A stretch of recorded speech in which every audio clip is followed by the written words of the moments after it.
ኤርሚያስ ምዕራፍ 1 ላይ እንሄዳለን።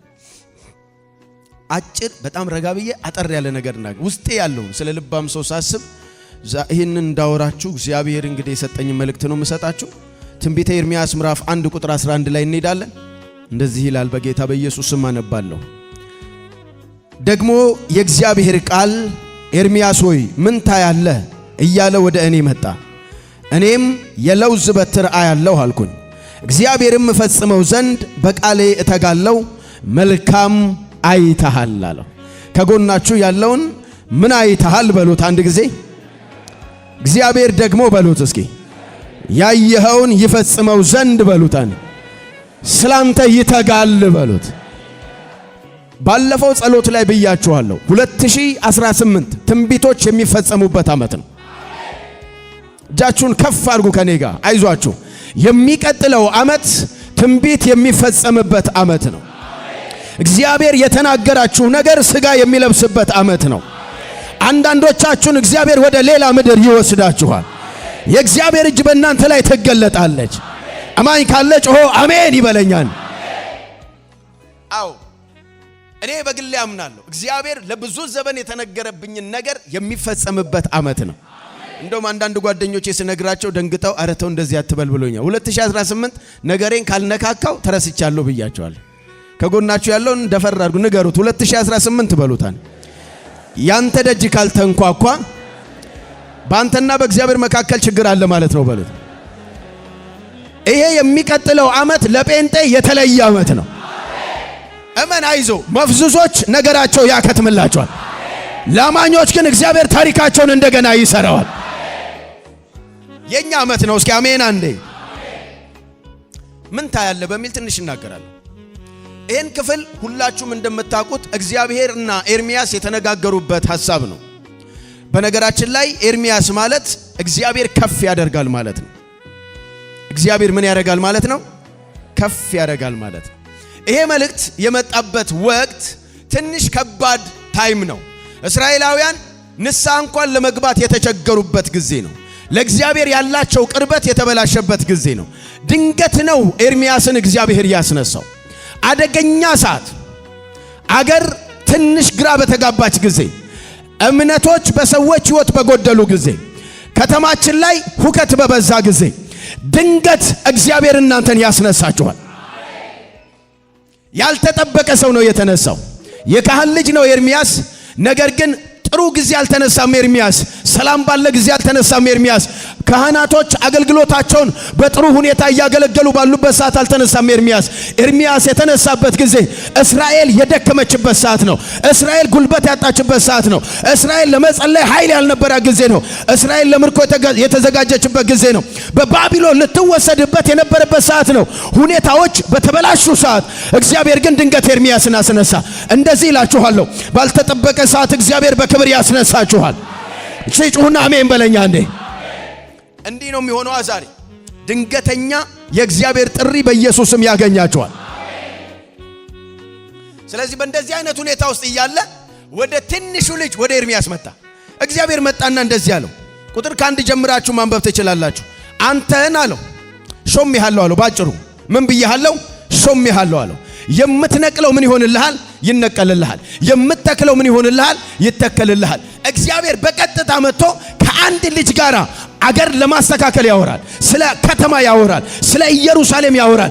በብላቴናው የሚሰራውን ስራ እግዚአብሔር ከኤርሚያስ ጋር ይነጋገራል። እኔ ልነግር እፈልጋለሁ፣ ምናልባት ልጅ ነኝ ብለህ እንዳታስብ፣ የልዑል አምላክ መንፈስ ዛሬ በእናንተ ላይ ይመጣል። ኤርሚያስ በተነሳበት አለለም፣ ከዛ በላይ በኢየሱስም ይቀባሃል። እግዚአብሔር መጣና እንደዚህ ያለው ኤርሚያስን ሾሜሃለሁ አለው። አረ ይሄ ነገር አይሆንም ሲል ከእናት ማህፀን ጀምሮ እኔ ምን አድርጌሃለሁ? ጠርቼሃለሁ። እሺ ይሄ ነገር እንደሚሰራ ለማረጋገጥ እግዚአብሔር ወደ ኤርሚያስ የመጣው ነው። ስለ እይታ ነው ትንሽ ማውራችሁ፣ እንደ መግቢያ ይሄን እየተናገርኩ እግዚአብሔር መጣና ወደ ኤርሚያስ እንደዚህ ያለው። ከተነጋገሩና በኤርሚያስና በእግዚአብሔር መካከል ቆንጆ ነገሮች ካወሩ በኋላ ነገሩን እርግጠኛ ለመሆን እግዚአብሔር ወደ ኤርሚያስ መጣና እንደዚህ ያለው። ምን ታያለህ? ካየ ቀጥል ሊለው ነው። አላየውም ካለ አይኑን ሊያስተካክል ነው። እስኪ ንገሩት ነው ምን ታያለህ በሉት። አንዴ ደግማችሁ በሉት እስኪ። አሁን ኤርሚያስ የለውዝ በትር ያለው ስላለ የተለየ ነገር አየ ማለት አይደለም። አሁን ዋናው ነገር የለውዝ በትርም አይደለም፣ ግራር እንጨትም ማየት አይደለም፣ ሰውም ማየት አይደለም። ዋናው እግዚአብሔር ያየውን ማየት ብቻ ነው። እግዚአብሔር ያየውን ካያችሁ ይፈጸማል። ከጎናችሁ ያለውን ዋናው ጉዳይ በሉት አንድ ጊዜ እግዚአብሔር ያየውን ማየት ነው በሉት። እዚህ ዛሬ ማታ በሉት አንዴ ሰማይ ያየውን ታያለ በሉት። በኢየሱስም ይሄ ይሁንባችሁ። ምን ታያለ ሲለው ነገሩ ለውዝ መሆኑ አይደለም፣ በትር መሆኑ አይደለም። የኤርሚያስ ዋናው ጉዳይ እግዚአብሔር ትክክለኛውን እግዚአብሔር ያሳየውን ማየቱ ነው። በህይወታችሁ ላይ ምን ታያላችሁ? እንግዲህ እንደባቱ ይሄንን ልናገር ነው ለእናንተ ዛሬ ይሄንን ነው ማወራችሁ። ጥቂት ነገር ስለ እይታ። ራእይ ማለት የተፈጠርክበት ዋና ዓላማ ማለት ነው። በደንብ ስሙኝና ትንሽ ተናግሬ ትሄዳለህ። ልባችሁ ውስጥ እንዲቀመጥ እፈልጋለሁ። አሁን እግዚአብሔር ሰው አይደለም የሚፈልገው፣ ባለ ራእይ ነው የሚፈልገው። የሚያይ ሰው ነው የሚፈልገው። ምን ታያለ ያለው እግዚአብሔር ያየው ማየቱን ለማረጋገጥ ነው። አሁን እኔ ልነግራችሁ የምፈልገው በህይወታችሁ ውስጥ ያለ ራእይ እንደመኖር አስጠሊ ነገር የለም። ያለ ህልም እንደመኖር ከባድ ነገር የለም። ህይወታችሁ ካስጠላችሁ እንጀራታችሁ አይደለም። መውጣት መግባት ከደበራችሁ ልብሳታችሁ አይደለም። በህይወታችሁ የምትኖሩለት ጉዳይ ከሌለ፣ ዋና ዓላማ ከሌለ ላይፍ በጣም ነው የሚያስጠላው። መብላት አይደለም ዓላማክ፣ የተሰራው ለዛ አይደለም። ህይወታችሁ ውስጥ አንድ የምትኖሩለት ጉዳይ መኖር አለበት። እግዚአብሔር እንድትሰራው የሰጠ አሳይመንት ዛሬ በኢየሱስም ከሱ ጋር መነካካት ይሆንላችሁ። በህይወት በደንብ ስማኝ ብራዘር። ብዙ ሰዎች አውቃለሁ ሁሉ ነገር የሞላቸው፣ ሁሉ ነገር የተስተካከለላቸው፣ በህይወታቸው ውስጥ ጎደለኝ የሚሉት ነገር የሌለ፣ ነገር ግን ህይወታቸው ላይ ህልም ስለሌለ፣ ራእይ ስለሌለ፣ የሚኖሩበት ምክንያት ስለሌለ ቦሪንግ ነው። አይደሰቱም። እየበሉ ያለቅሳሉ። እየጸለዩ ደስተኞች አይደሉም። ጸሎት መጸለይ፣ ቸርች መምጣት፣ የሆነ ነገር መሆን አንድ ጉዳይ ነው እሱ። ወገኖቼ በደንብ ስሙኝ ወጣቶች፣ ህልም ውስጥ ከሌለ ላይፍ ያስጠላሃል። እግዚአብሔር አምላክ ከህልም ጋር ዛሬ በኢየሱስም ያነካካችሁ። በጣም ነው የሚያስጠላችሁ አገልጋይ መሆን። አብዛኞቻችሁ አገልጋይ ስለሆናችሁ አገልጋይ መሆን ያስጠላል። አገልጋይ መሆን ደስ የሚለው በራእይ ሲሆን ብቻ ነው፣ በእይታ ሲሆን ብቻ ነው። እግዚአብሔርን ስራ መስራት ደስ የሚል በራእይ ሲሆን ብቻ ነው። የሰይጣን ትልቁ ደግሞ ታርጌቱ ቸርች እንድንመጣ ይፈቅድልናል፣ ብዙ ነገር እንድናረግ ይፈቅድልናል። ግን አንድ ነገር ይከለክለናል። በህልም እንዳትወጣ፣ በራእይ እንዳትወጣ፣ በመገለጥ እንዳትወጣ። ዙዋይ ላይ ይሄን ነው የምላችሁ። የሰማይ አምላክ ዛሬ በኢየሱስም ይገለጥላችሁ። የምትኖርበት ራእይ በኢየሱስም ይገለጥላችሁ። ብዙ መስሪያ ቤት የምትሰሩ ጥሩ ደሞዝ የሚከፈላችሁ ብዙ የአገልግሎት ስኬት ያላችሁ ሰዎች ህይወታችሁ ውስጥ ግን በራእይ ካልሆነ የምትሰሩት ላይፋችሁ እጅግ በጣም እያስጠላችሁ ነው የሚሄደው። እግዚአብሔር አምላክ ይሄን ይፈልጋል። ራእይ ሂሳብ አይደለም። አንድ ሲደመር አንድ አድርጋ የሚመጣ ውጤት አይደለም። ራእይ ሪሰርች አይደለም። ተመራምረ የምታገኘው ግኝት አይደለም። ራእይ ኬሚስትሪ አይደለም። በሆነ ፈጠራ የሚመጣ አይደለም። ራእይ መገለጥ ነው። ሞክራት ታመጣው። የዘላለም አምላክ ዛሬ አይኖቻችሁን ይክፈትላችሁ። ከጎናችሁ ያለውን ጨብጡ። ዛሬ ማታ በሉት አንዴ ትክክለኛው የተፈጠርክበት ጉዳይ ላይ አይኖች ይከፈቱልህ በሉት። እስኪ ጮክ በሉና አሜን በሉ። እኔ የምፈልገው ሰው እንዲበዛ ጉባኤ እንዲሞላ አይደለም። ጥሩ አምልኮ ብቻ እንዲኖረን አይደለም። ዛሬም ትላንትም አምልከናል። አንድ ነገር ዙዋይ ላይ እናፈቃለሁ። ሀገር ሼክ የሚያደርጉ ራእይ ይዘው የሚነሱ ለከተማ ተልኮ ያላቸው ኢትዮጵያን የሚቀይሩ እግዚአብሔር ልባቸውን በእሳት የነካው ኃያላኖችን እግዚአብሔር ያስነሳል። ረሃብ ይሄ ነው ወገኖቼ፣ ወዳጆቼ ነግራችኋለሁ። እኔ ረጅም ዓመት አገልግያለሁ። ምናልባት በእድሜ ትንሽ ልመስላችሁ እችላለሁ። 20 ዓመት መድረክ ላይ ቆይቻለሁ። ብዙ የአገልግሎት ሲስተሞችን አውቃቸዋለሁ። ግን አንድ ነገር ነግራለሁ። መድረክ ላይ ወጥቶ መውረድ፣ የሆነ ዘምሮ ሰብኮ ስኬት በመንፈስ ቅዱስ ሰው ተነክቶ እሱ አይደለም። እግዚአብሔር አምላክ በዝምታ ውስጥ ሊሆን ይችላል። የሆነ መገለጥ በኢየሱስም ይስጣችሁ። የምትራመድበትን ዓለም እግዚአብሔር ይስጣችሁ። ከጎናችሁ ያለው ንኩትና እግዚአብሔር በሉት። አዲስ ነገር ይግለጥል በሉት። ዛሬ ማታ በሉት። አንዴ ንገሩት። አይኖች ይከፈቱል በሉት። በኢየሱስም ይሆንባችሁ። በኋላ ተያይዘን አጭር ጸሎት ነው የምንጸልየው። እኔ ልመን ለእናንተ አይኖቻችሁን ይከፍትላችሁ። እሺ አንዴ ስሙ። ዳዊት ማን ነው? እሱ ኤርሚያስ እግዚአብሔር ባልተናገረው ቦታ ቢሆን ህይወቱ ሐዘንና ስቃይ የተሞላበት። እግዚአብሔር ባላሳየ ጉዳይ ውስጥ የለም። ብትጠራው የለም፣ ብትንበረከክ የለም፣ ጾም ጸሎት ግባ የለም፣ አገልጋይ ጫንብህ የለም። እግዚአብሔር የሚኖረው ያሳየክ ቦታ ላይ ብቻ ነው። ፈልገው የለም። አዳምና ሔዋን ጋር ሲመጣ እግዚአብሔር ያስቀመጣቸው ቦታ ነው እንጂ የመጣው ያሉበት ቦታ አይደለም የሄደው። እሱ ቦታው ላይ ይፈልጋቸዋል። እነሱ ጋር አልሄደም። እግዚአብሔር ጠራቸው እንዲመጡ፣ ያስቀመጣቸው ቦታ ላይ እንዲገኙ። እግዚአብሔር አምላክ ትክክለኛ ቦታ ይፈልጋል። መልእክት አለ የሚሰጥህ፣ የሚያስታጥቅ ነገር አለ። ለከተማ በረከት ያደርገኛል የሚል አሜን ይበለኛ እንዴ። የለም እግዚአብሔር ሕይወታችሁ እንዳይከብድባችሁ ከፈለጋችሁ፣ ነገሮች ቀለል እንዲሏችሁ ከፈለጋችሁ፣ እሱ ያሳያችሁ ቦታ ላይ በኢየሱስም መቆም ይሆንላችሁ። ፈልግ፣ አታገኘውም እግዚአብሔርን ያለ ቦታው። ብዙዎች ፈልገውታል፣ እሱ በሌለበት ተሰቃዩኩ። ብዙ ወጣቶች አሉ እግዚአብሔር የለም ከኔ ጋር ያሉ። እግዚአብሔር አይደለም እኮ ካንተ ጋር የሌለው፣ አንተ ነህ የተሰጠ ቦታ የሌለው። አው ስትጸልይ መንፈሳዊ ስሜት የማይሰማ ከሆነ በደንብ ስማኝ።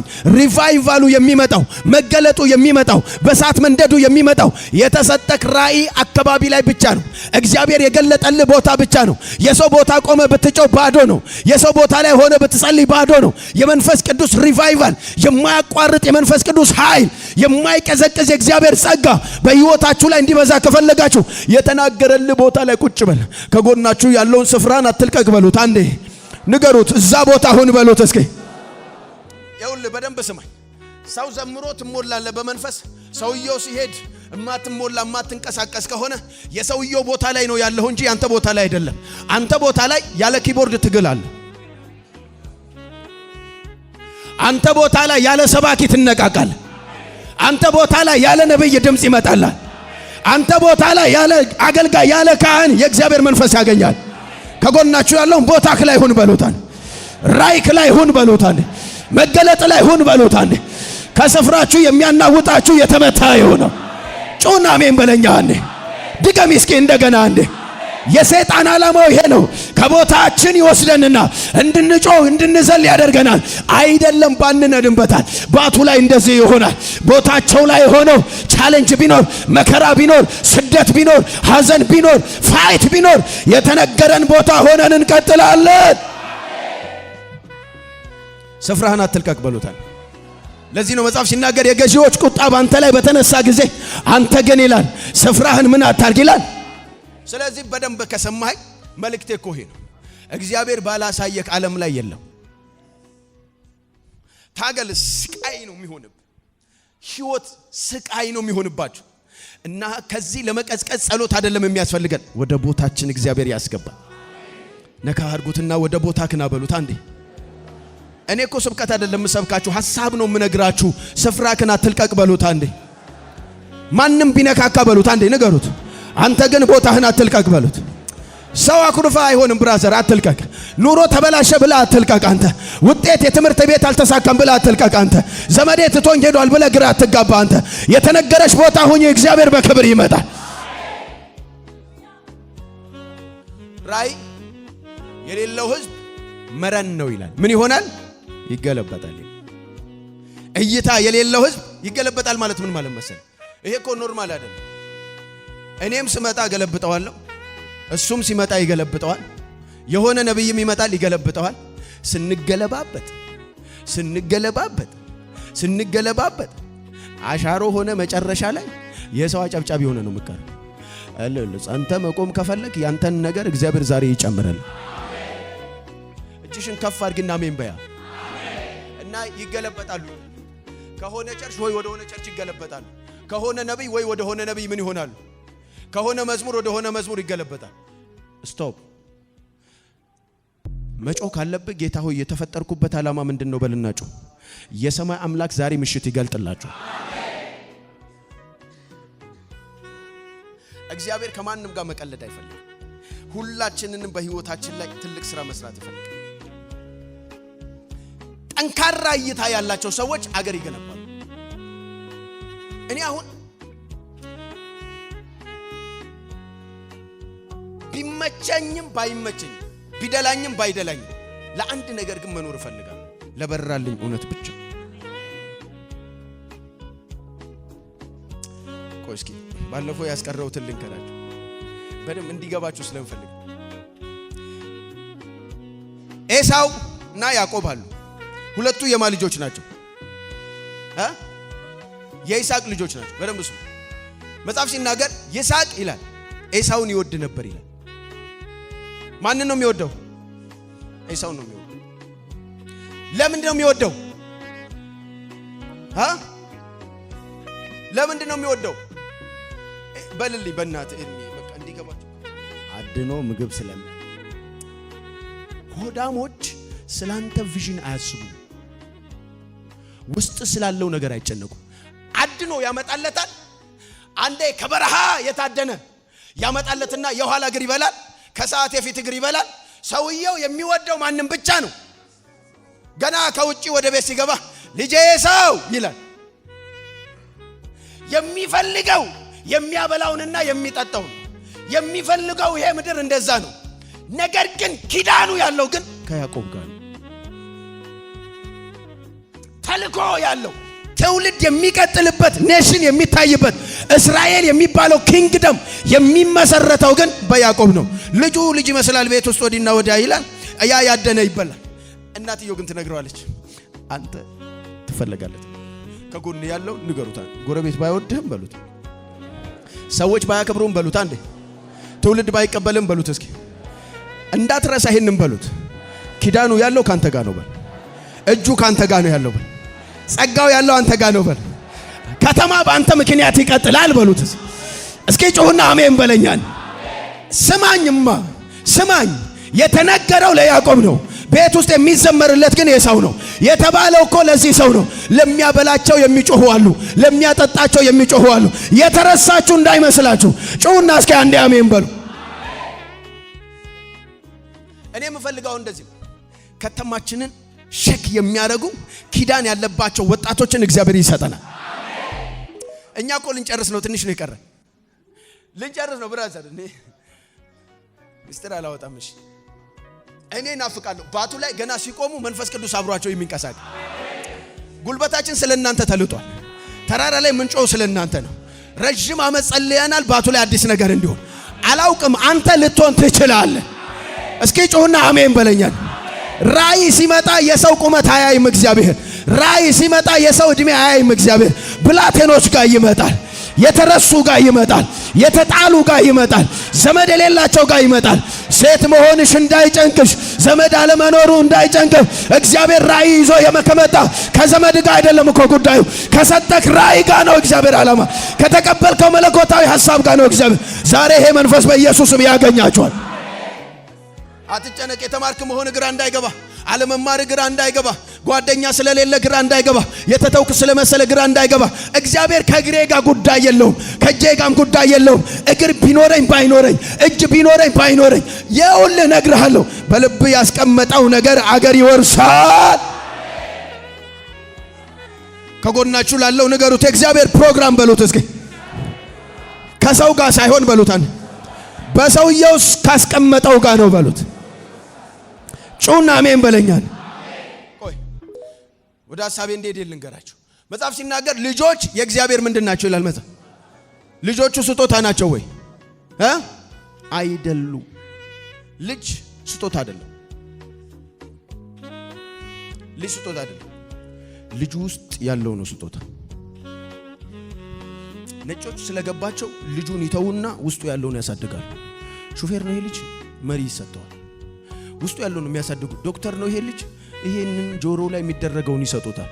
የኛስ ልጅ የእግዚአብሔር ስጦታ ነው። ባብሽ ይጀምሩታል፣ በፌጦ ይጨርሱታል። አለቀ፣ በቃ አለቀ። ልጁ ከዛ ያልፍም። የዚህ ዘመን ደግሞ እንደምንም ብሎ ኳስ ተጫዋች መሆን ይፈልጋል። የገጠር ክርስቲያኖ የከተማ እብድ ነው ተብሏል። ስርዓት ያዝ። እግዚአብሔር ይኸውልህ ስጦታ ልጅ አይደለም። ልጅ ምንድነው መሰለ? ኃላፊነት ነው። ማብላት፣ ማጠጣት። እንዴ እኔ እኮ የሚያሳስበኝ ልጆቼ ናቸው። ሆዳቸው ገና ስመጣ ማን አንድ ቀን ወዳለሁ ብሎኛ ቃሉ እንዴ አባቢ ዛሬ ደግሞ ምንም ይዛል መጣም እንዴ ይሉኝ። እነሱ ስጦታ እንዳልሆኑ አውቃለሁ። ከዚህ በኋላ ለሆዳቸው ሙዝ ብስኩት አልገዛም። ውስጣቸው ላለው ነገር ከጎናችሁ ጨብጡና ውስጥ ላለው ተጠንቀቅ በሉታል። እሱ ነው ስጦታ በሉታ። እንዴ ሲያሳድጉን አበላሽተውናል። ወጋው ይሄ መንፈስ በእኔና በእናንተ ትውልድ ላይ ይሰበራል። እስኪ ለውስጥ እንደገባ ሰው ጮህና አሜን በለኛል። ለአረብ ያሳደጓት አይደል እንደ የገዛ ልጃቸው መቼ ውስጧን ሰምቷት ያውቃሉ? ምን ንግስት እኮ ነች፣ ይሄን አገር ሼክ ታደርጋለች። መቼ ተጠነቀቁላት? ውስጧ ስላለው ጉዳይ የሚያሳድጓት ለዱባይ አይደል እንዴ? ለአረብ ለኢምሬት ለምናምን። እንደዚህ አይነት ትውልድ ኢትዮጵያ ውስጥ ከዚህ በኋላ አይነሳም። ይመጣሉ፣ እነሱ ራሳቸው ይመጣሉ። ነዳጁ እያለቀ ነው፣ ቅባት ግን እዚህ እየጨመረ ነው።